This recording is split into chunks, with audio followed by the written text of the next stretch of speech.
الحمد لله رب العالمين. النادي الاهلي في قبل النهائي مونديال الانديه. الحمد لله الاهلي النهارده كسب سيطان الامريكي 1-0 بهدف قفشه.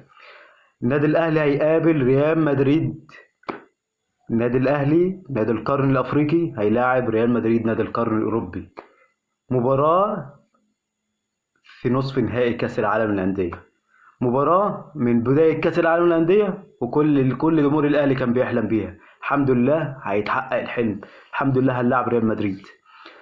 ربنا يكرم ان شاء الله بقى ايا كانت النتيجه، بس ربنا يسهل يوم الماتش يحلها ربنا ان شاء الله. بس النادي الاهلي وجماهيره لهم حق يفرحوا لان هم بيشجعوا النادي الاهلي.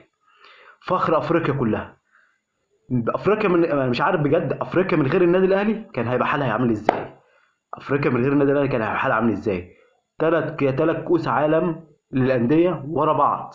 النادي الاهلي قبل النهائي. اللهم بارك.